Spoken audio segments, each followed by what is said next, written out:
Hey, and welcome back to the number one podcast in the sport where um, we're in a mess. In very simple terms, we are in an absolute mess.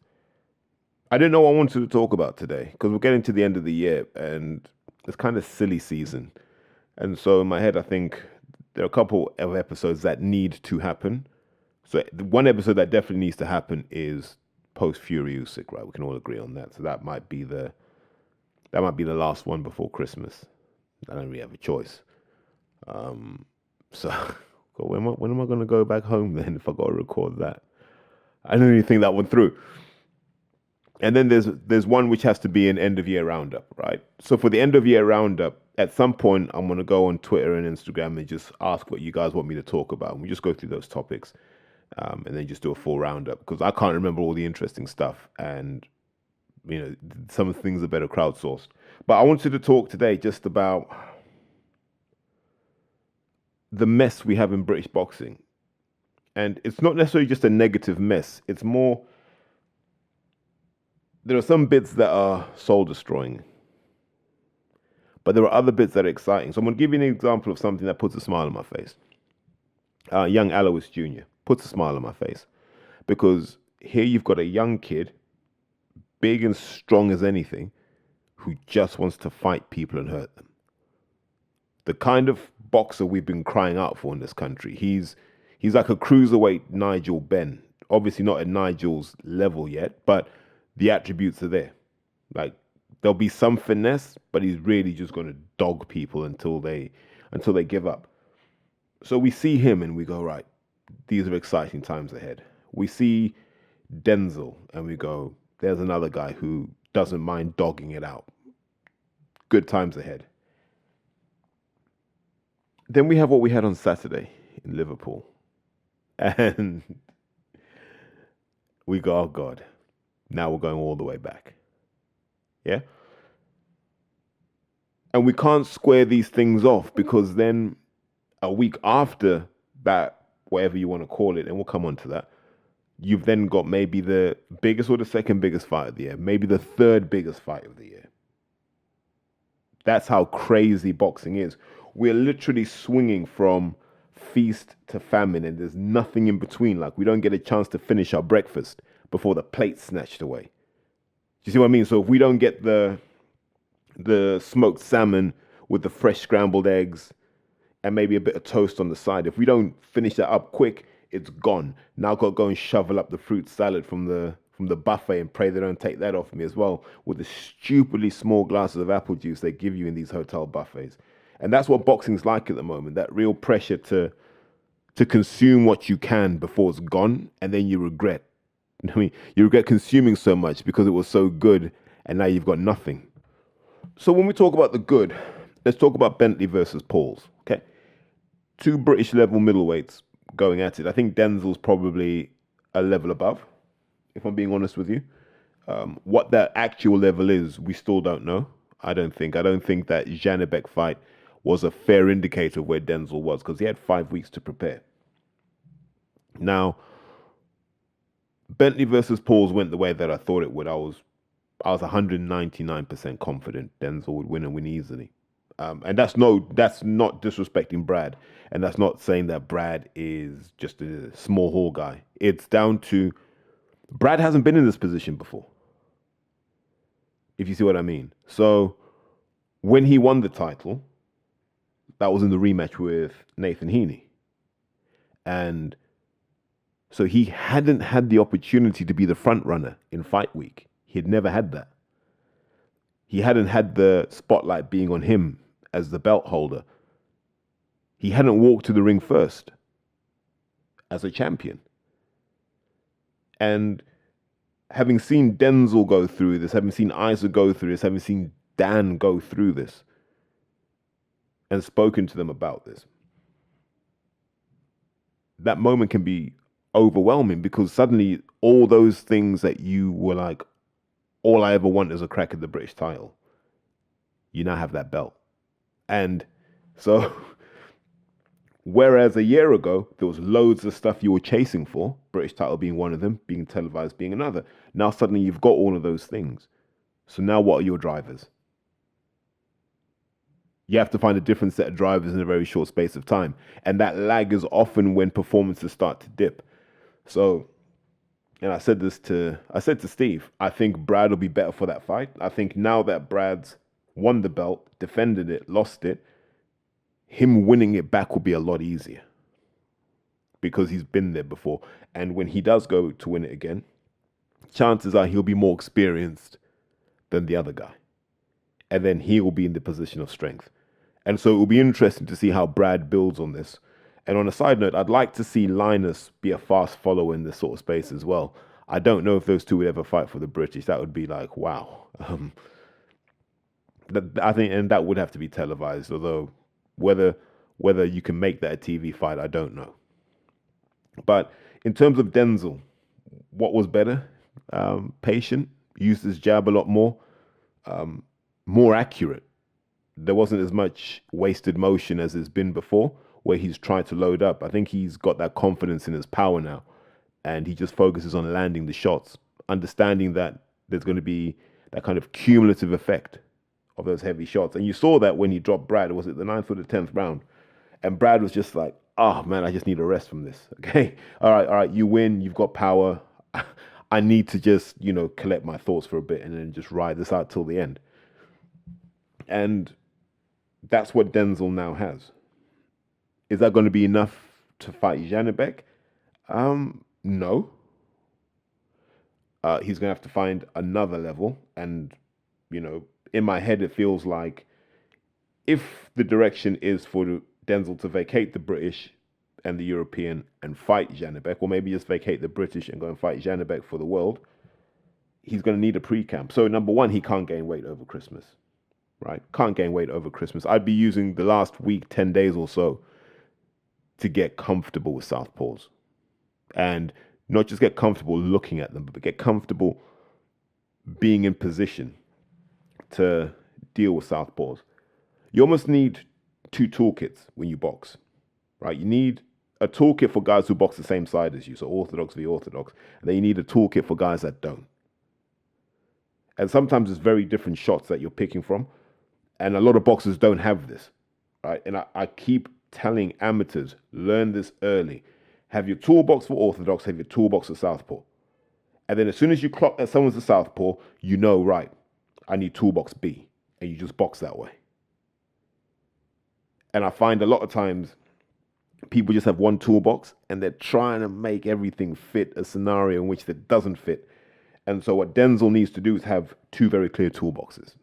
A southpaw toolbox and an orthodox toolbox. Orthodox, I think he's nailed, right? If you're an orthodox guy against Denzel Bentley, you're going to go to hell and back if you want to beat him. As a southpaw, I don't think he does, because if you go back and look at the Janibek fight, Janibek was able to keep Denzel under some kind of control for most of the rounds by just being a very good and sound southpaw. That ability for him to let straight shots go, create some more distance, and then counter Denzel as he lunged forward. That's all he did. And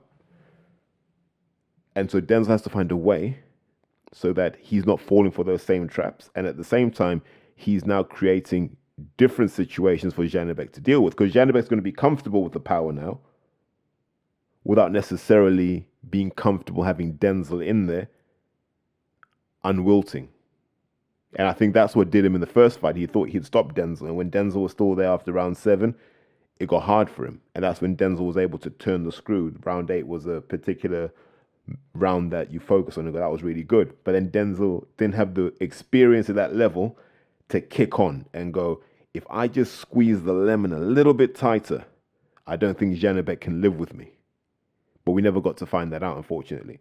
But I think with this one, there's definitely a pre-camp needed, which is more around conditioning the mind. And then you can get a bit more tactical as you get into fight camp. And that's probably how I would structure it, just thinking out loud.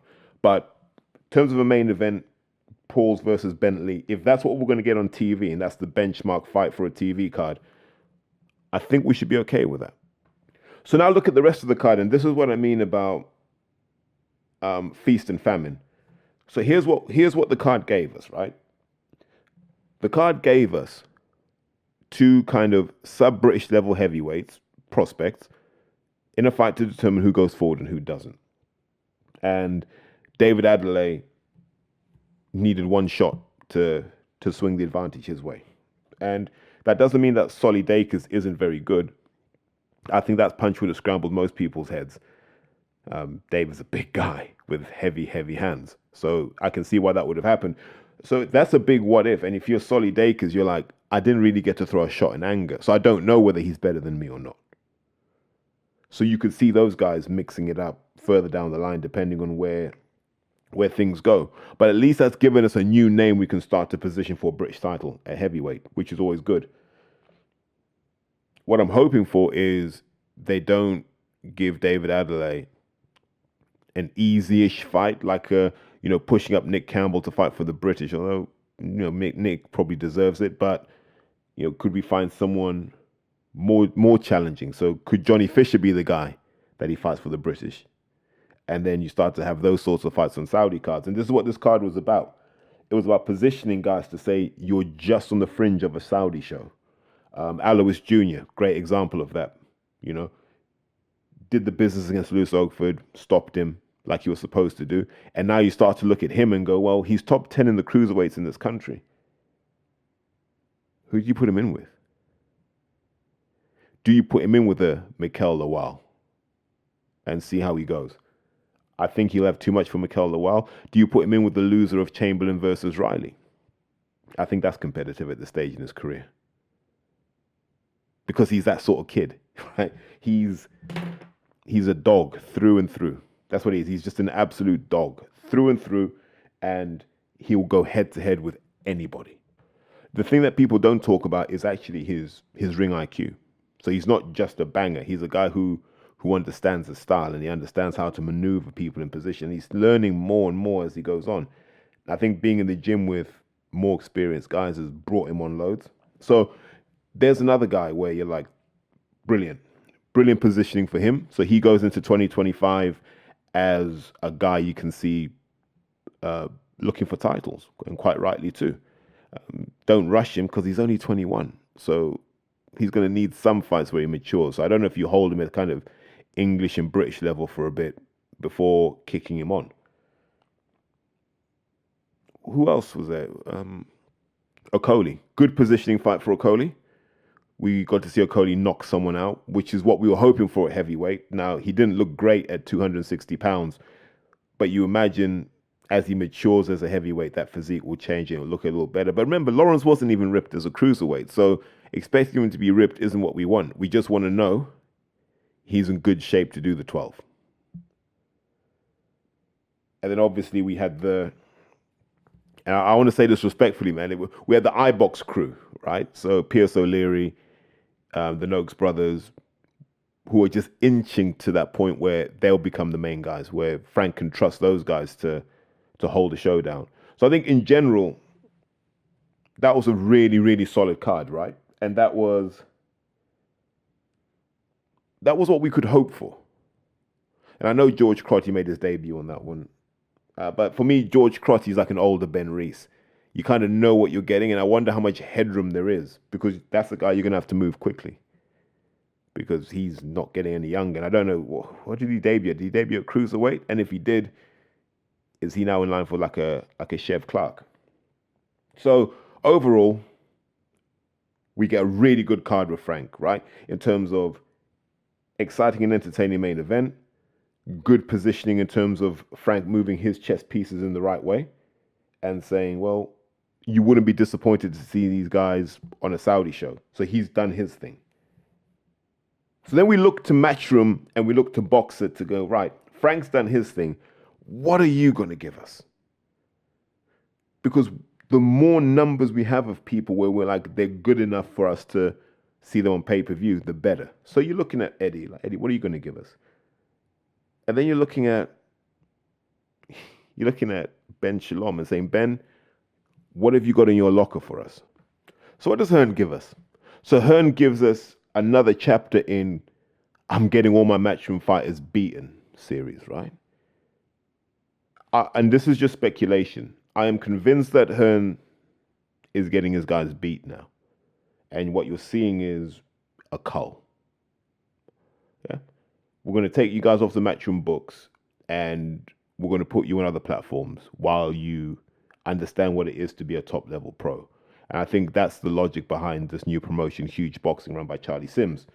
You take the Flotsam and Jetsam, the detritus on the Matchroom stable, and you rebuild it there, away from the public eye and in a position where Hearn doesn't have to deal with it or talk about it. And that's why I think you're seeing these guys match to lose. And Hearn's marketed it brilliantly by saying, you guys wanted Matchroom fighters in 50-50 fights. And Hearn's like, well, I'm going to give you these 50-50 fights. This is what you wanted. Now it's what I want. And we saw that with Chev Clark. So Chev Clark fights Leonardo Mosquera. Can't even say his name properly. Got dropped and lost. I think it was on a split. And that seems to be the Chev story done. I don't think you'll see him on a Matchroom show. Like, if you're losing on a Monaco show, do you know what I mean? Like, that's like being a WWE wrestler and talking about WrestleMania next year, and all of a sudden you're on NXT. You know you're kind of in the departure lounge. Chev being 34, he's not going to get much better than he is now. And it's a real shame because, like, he's been a great servant. His story is absolutely brilliant. But for Monaco show, Hearn could have been more sympathetic in the matchmaking. So this kind of points to clearing of the books. And that's not me taking shots at Chev. I like Chev. I'm just looking at the game for what it is. A really ruthless sport. And now you're seeing Chev Clark get shunted off to the side. I don't know where he's going to end up. He might end up on a huge boxing show, but not a huge boxing show, if you see what I mean. They put Gary Cully in again, right? And they put him in with Maxie Hughes.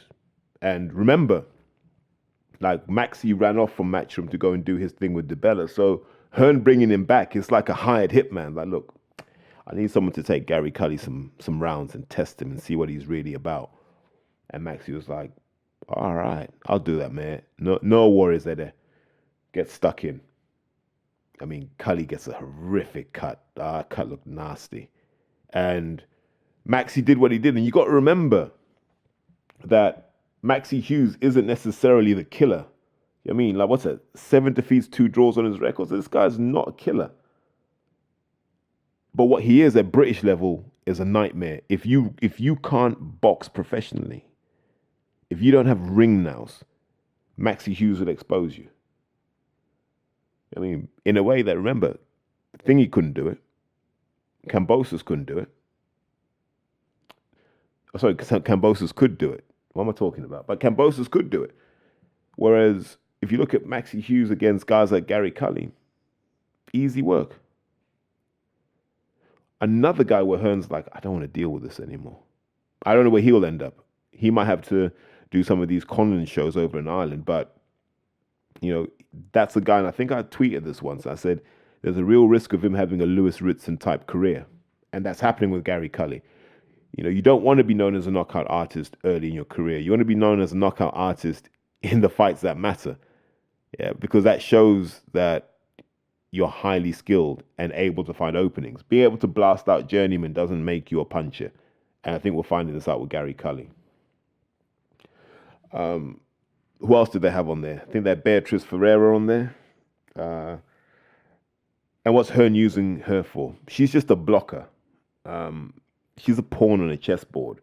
Because if you look at 135, Caroline Dubois is going to move into that space. I think people like Michaela Mayer might shuttle down there, or 140. In that 135 to 140 space, you're going to see a lot of activity start to congregate there. You know, you got Chantal Cameron, etc.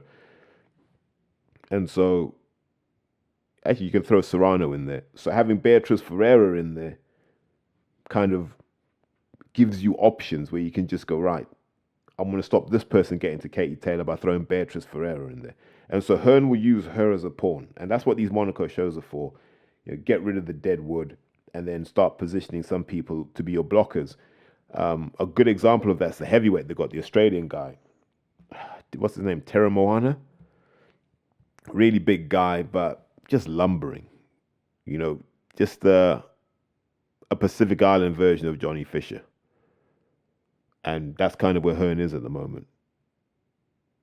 But here's the interesting paradox.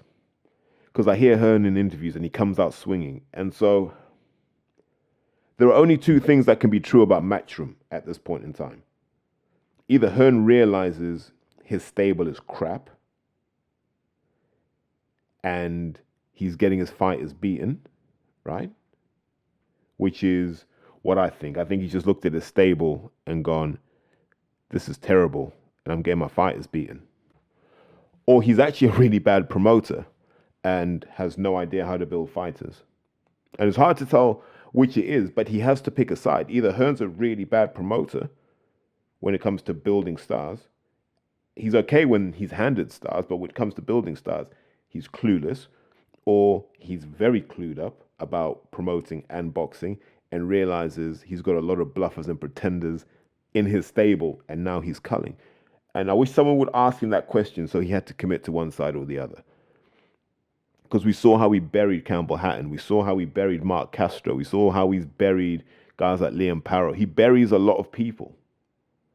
But he buries them in that kind of fan-friendly talk like, look, if they want to be tested, I'll give them a test. And if they fail that test, that's on them. And it's like, well, that's not how careers were built. Careers were built by giving people the right fights at the right time. The Cameron Vong fight is a perfect example. That felt like he was there to get beat.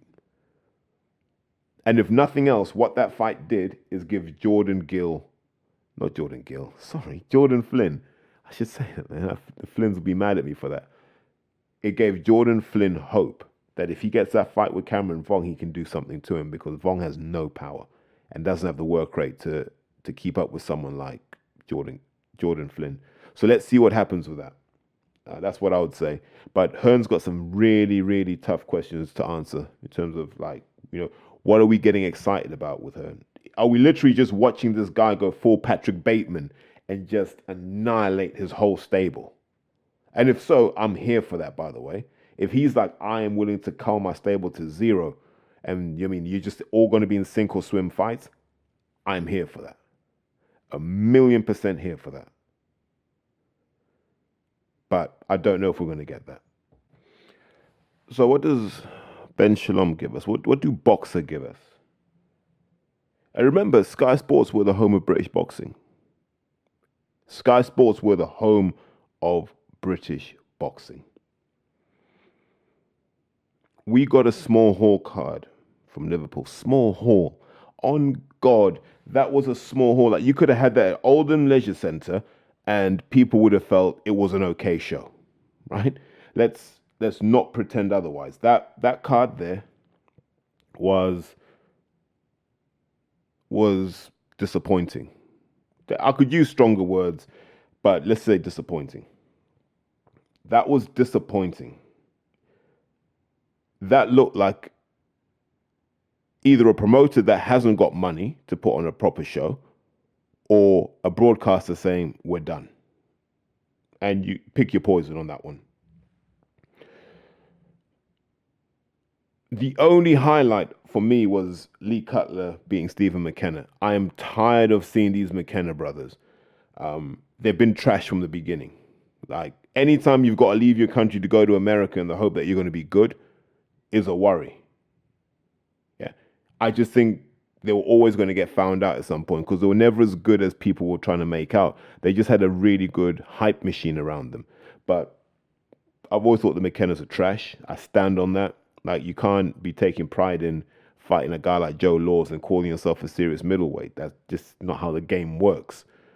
And so when Lee Cutler came in and Lee was able to, use a bit of head movement, land a couple of shots, drop McKenna, like, basically we just found out McKenna was just, I don't even know, man, a hot air balloon full of crap, essentially. And like, the sooner we get him off UK TV, the better. Just everything about him is just unappealing. So I'm just not a fan. And I'm glad Lee Cutler did what he did. That takes him out of the shadow of being Chris Billam-Smith's mate and says, actually, here's a guy that might be able to do something. So, let him find his way kind of at this weight. Would you whack him in with a guy like a Brad Goldsmith? I'm not sure. But that's the kind of level we want to see him. Let's put him in with someone who has a bit of skill. And I say that's for the McKennas, whatever. Like you shouldn't be going life and death with Joseph Laws. Like if you're getting into war games with Joseph Laws, that's kind of your level. And if that's your level, we don't want to hear you talk about anything high. And Lee Cutler put McKenna back in his place. So I'm happy with that. And then we kind of had like loads of nothing fights, like Mark Jeffers fighting for no real reason other than just get him out. Vidal Riley fighting for no real reason other than to announce a Chamberlain fight. Mike Talon, keep busy. Frankie Stringer, just get him out. We're just, Mason Cara. We're just trying to get people out, aren't we? We just basically just keep people active. It's almost like I've got a commitment to fulfill. I'm going to find the cheapest way I can to fulfill that commitment. What do I think about Vidal Riley versus Isaac Chamberlain? I feel it's a step backwards for Isaac. And this is why it's important to win the fights when you have the opportunity. This is why it was important for him to beat Jack Massey. Because had he beaten Jack, that would have opened up the opportunity in Saudi for Isaac. Do I think Isaac would have beaten tall guy, Australian, Jara Pataya? No. I think Opataya is a bit of a menace, but I will tell you this. Isaac knows his way through a crisis. So if someone was going to give Opataya more trouble than Jack Massey, it would have been Isaac Chamberlain. But the thing with Isaac is, if I word this carefully, it's going to be controversial. He was in a training environment where he didn't have to grow. It's as simple as that. He was in a training environment where he didn't have to grow. And so he trained hard and he was consistent. If you're ever around Isaac, you know that he's never more than about 4 or 5 kilos of fight weight. And if you consider you could do half of that weight cut on just water and be more than healthy, that tells you he's always in a good place. But there's these intangible things in boxing that are really important. Growth is one of them. And what growth is, it's the consequence of being around other elite athletes consistently. They'll do little things, right? And you look and go, oh, let me try that. And you find that it helps you. So now you're a step forward. And there'll be another person who does something a little different. Now you're a step forward. But when you're the main guy in the gym and everyone looks up to you, how are you growing? He wasn't growing in that environment. And I think he stagnated a bit, hence the Billum Smith performance and the Jack Massey performance. I know we'll praise the Mikel Lawal performance, and we should, but Lawal's not a Billum Smith or a Jack Massey. I'm just saying that with all the respect to Mikel Lawal, who's a good guy. So there you have Isaac, who, had he won, the Vidal Riley fight wouldn't even be a consideration, if had he beaten Massey. But now, you got to fight Vidal Riley. Not a fight that's going to capture the attention of anyone outside the boxing bubble, because we don't really know who Vidal Riley is. I keep hearing this talk of he's a YouTuber and he can leverage this person and that person. So then I say, but why hasn't that happened before? If Vidal Riley is this YouTube influencer guy that people say he is, why has he never sold out the Copper Box on his own? Why have Boxer never announced the Vidal Riley show in East London, where he's from, and it sell out?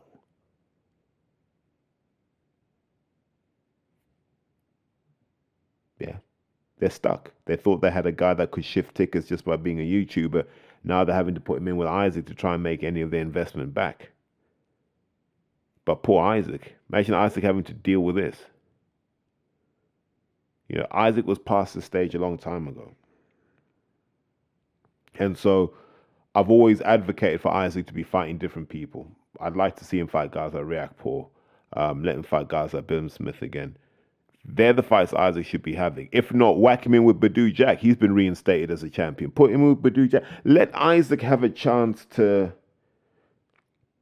have the memories his career deserves, because he's been such a great servant for British boxing. Not a guy that goes running around the perimeter of a ring, not a guy that says no to fights, not a guy that ducks anyone, and we've seen him.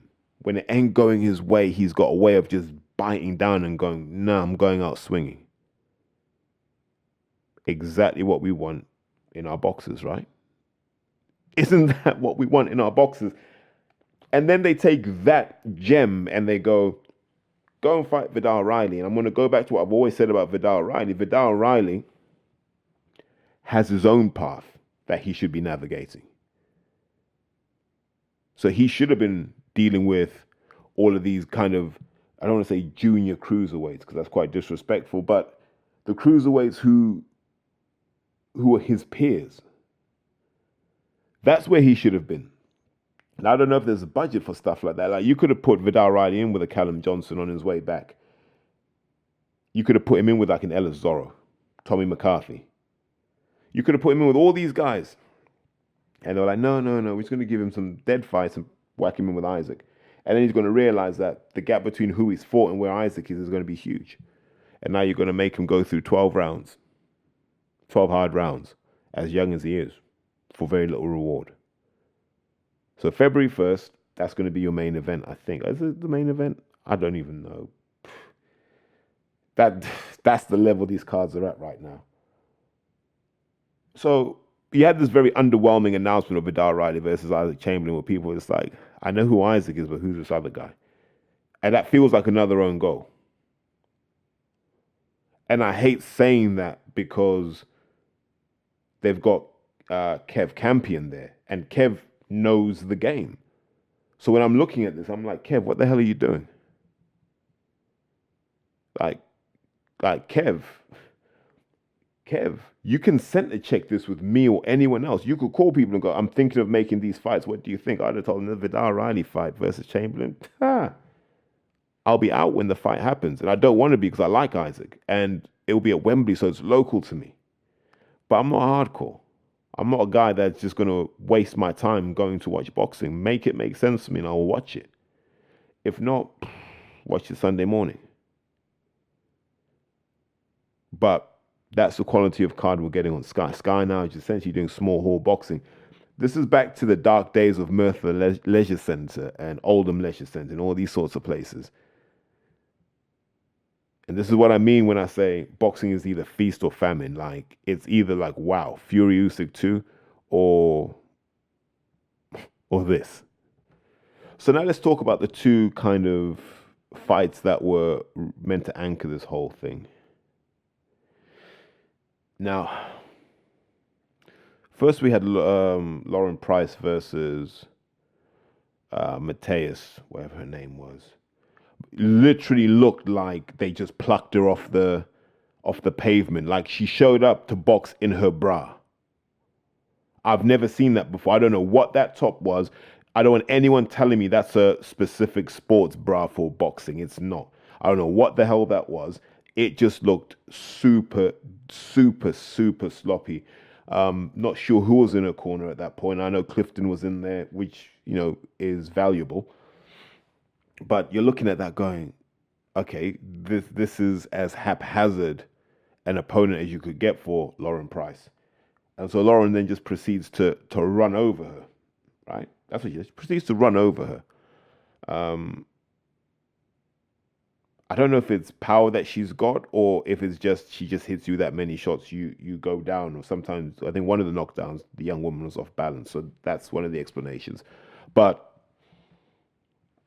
I watched that fight and I went, I don't see the point of this. You've got an Olympic gold medalist, someone who won an Olympic gold medal with relative ease. Why wouldn't you just put her in with the Sandy Ryan straight away? Let's actually establish the level she's at. Where's the budget for her? If there's a commitment to women's boxing, where's the budget for her? We wasted all that money making Shields versus Marshall, which was a commercial disaster. Why wasn't it invested into Lauren Price? So now look where we are. We've got her beating someone we don't even know and quite frankly don't care about.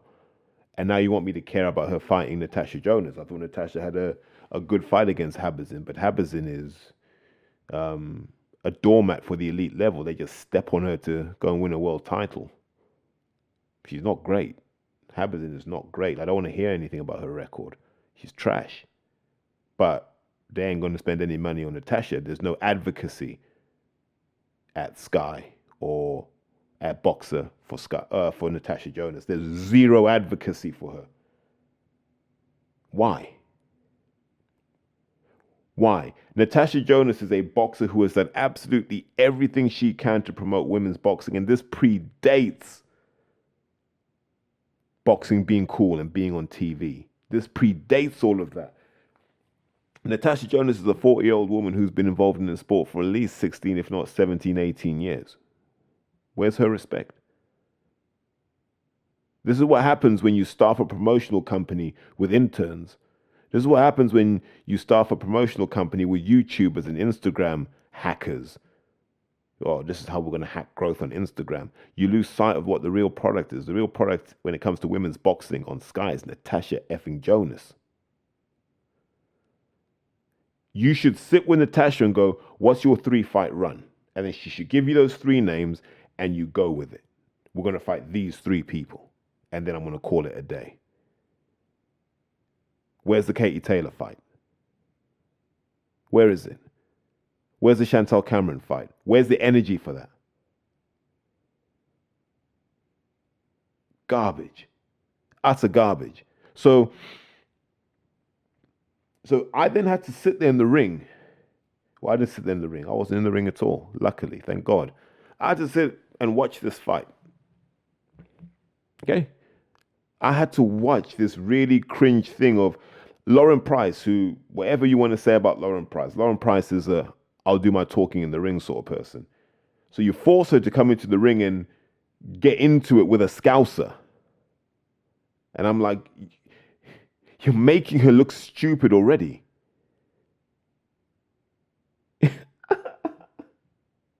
So this is a fight that doesn't make any sense because Natasha Jonas doesn't need this fight. And Lauren Price doesn't need this fight because they're only going to say you beat Natasha past her best. And if Natasha wins, we're going to go Price wasn't that good anyway. It's a hiding to nothing for Lauren Price. Whoever's managing Lauren Price should have thought this through. No one has thought this through. Maybe I'll get a message from Joe G and he'll explain. I don't know. I'm confused as to why there's been no love for Natasha Jonas, why there's been no advocacy for Natasha Jonas. I am confused. Because if you're going to make women's boxing work, it's not going to be Lauren Price versus Natasha Jonas. I will not watch that because I don't give 2 shits about fucking Lauren Price. And I don't give 2 shits about Lauren fucking Price for this reason. They've never given me a reason to care. Do you guys remember when they tried to do the whole pride thing? And that was going to be Lauren Price's shtick. Like she's the rainbow warrior. Like Greenpeace were going to have her on the boat and go, look, rainbow warrior on the rainbow warrior. Do you remember that? That was what they were trying to leverage. And I remember thinking, these 2 women, her and Karis Artingstall, I was like, at the time, I remember thinking, these are 2 women who are very low key and very low profile from what I know. And they're being dragged into a conversation they probably don't want to have. And that didn't work. Then it was, well, we'll flood this card with women boxers and we just have it women boxers top to bottom for Shields versus Marshall. And that was a disaster because no one cared. No one cared. And there seems to be a policy of boxing. I don't like this. And it's this idea that these people's achievements will sell the fight. And it's not true, right? That doesn't sell fights. Right? If you can't tell me why I should care without resorting to their record and what they've achieved in the ring, then you don't have a blockbuster fight. I don't care about Fury Usyk because of what they've achieved and all these mad achievements. It's this, right? We just want to find out. Yeah, we just want one name. Yeah, one name at the top of the division. And when we get to that point definitively, we're going to reboot and go again until we get to another single name. Then we're going to reboot and go again. In the meantime, these boxers will do things that we love and enjoy. And people are in love with the Fury character and the persona, and they're in love with the Usyk character and persona, and they love the chemistry of those 2. One guy looking for an edge, a moment of weakness, and another guy unwilling or unable to even give an ounce of weakness. That's selling a fight. This thing of, Olympic gold medalist from Wales against Miss GB from Liverpool. Who gives a fuck? I don't. I just, I don't care. And that's the problem with Boxer right now. However far you go down the roster, I don't care. Callum Simpson fighting Steve Woodall. For what? You haven't given us 5 Steve Woodall fights for us to know Steve Woodall. And what's going to happen in January? You're going to go up to the Midlands and film him, and then you're going to want me to care. In 2 weeks, you want me to care about Steve Woodall. I care about Steve Woodall because I don't think there's been anyone on the podcast that ever asked where Steve Woodall was, apart from me. When I said this guy was, you know what I mean, he was in the same generation as Ted Cheeseman as a kid. And they were talking about Steve Woodall being better than Ted. And then he just went to America, disappeared for a bit, then came back. Managed by Dean White for a bit, clearly not managed by him anymore. And I'm like, all of a sudden, you're just going to pluck Steve Woodall and tell me, oh, well, Callum Simpson's going to fight Steve Woodall. Shut up, man. Like, I don't care. And there's a lot of I don't care that I have to label at Boxer. And I don't want people to take this personally when I say this. This is a business thing. I don't care because you've given me no reason to care. Build Steve Woodall up. Show me his fights, his knockouts. I want to see them now before I invest in him. But we know why this is happening. Steve Woodall's cheap. Okay? Steve Woodall is cheap. And the whole card is just going to be bargain basement fighters. And this is how they're going to write out the contract. I expect an announcement to be that the exclusive Boxer contract will not be renewed at some point. Because if that was being renewed, you would be preparing for your summer cards now. So we'd have a clear view on Chris Billum-Smith. Chris will be back in March, April, ready for a big fight in the summer. We'd have very clear views on Richard Riakporhe. Richard Riakporhe's boxed once this year. We'd have a very clear view on Richard that says, well, Richard will fight this guy, then we're going to try and get him in with Opataya. But the fact that we're not having these conversations tells me Sky have said, mate, we're not talking about anything past March. Because we don't know what we're doing. That's the worry. Yeah, that is the worry. So we look at this Boxer experiment and it hasn't worked. And if someone were to ask me why Boxer hasn't worked, and I don't know what involvement Simon Jordan has in all of this, but I imagine he is more likely to pull the boat backwards than drive it forwards. But it's simply this. They signed terrible fighters to begin with and never got it back. I might be wrong on this, but I don't think we really saw Hughie Fury in a Sky ring more than once. Did we even see him once? And where's Hughie Fury now? Treading water. Hughie Fury's treading water. Prime years, just treading water, fighting on GBM shows. Does he even want to box anymore? Right? Like I said, Riakporhe boxed once this year. Anthony Yarde boxed once this year. Callum Smith boxed once this year. And now all sniffing around big paydays. Oh, I need a payday. Why? The fans don't care anymore. Callum Smith versus Joshua Buatsi doesn't mean anything, right? Because we haven't been given a reason to care about Callum Smith. It just feels like Hearn's going to got a contract with him. Let me get some money out of this guy before I get rid of him as well. That's what that feels like. I think it's similar with Buatsi. Let's get our money back. I mean, let's see if Turkey can help us get this money back because we massively overpaid for this guy. You know, and I watched how Boxer dealt with Dan Aziz and they just set Dan up for failure. But we're going to talk about that situation in the next episode because I had to talk about this because this is bad. What we have as boxing fans right now is bad. It's bad. What's on TV right now on some nights is worse than a Steve Goodwin show. And I'm not saying that to slap Steve Goodwin on the forehead. I'm saying that because at a time when TV promoters have been cutting corners and trying to do the bare minimum, Steve's stepping up and Steve's pushing forward. And yes, it's not televised, but some of those fights and the names that Steve's now getting hold of will give you a far better evening than you'd get watching what we saw on Saturday in Liverpool. Right? And Steve's not the only one. Carl Greaves is doing his thing. Steve Wood's still doing his thing. There are loads of promoters who aren't televised who are doing amazing things. Izzy with GBM doing incredible things. You know, seeing him sign guys like Dante Dixon, Shakan Pitters, etc. Everyone's trying to make a play, but they have to learn from what Boxer have done here. And they have to realize that 80% of this is sales. That's what boxing promotion is. It's sales.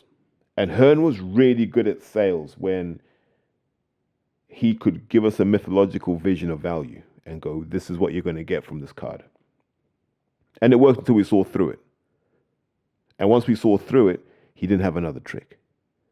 My advice to anyone who's a promoter is tell the fans the value. Right? And part of the value is what's at stake. The other part of the value is who the people are and why it's important to them. But these are stories and messages that have to be repeated week on week, every week, right? You have to repeat these messages every week until we're just brainwashed into believing that these guys are important, these guys are special. And not enough people are doing that right now. And I'm going to give Dev Sani his due. That's what Dev does, man. Dev is literally Queensbury's Joseph Goebbels right now. Do you know what I mean? Like, he'll have you believing dark is night. But he's doing it for the noblest of causes, which is I have to get people to tune in.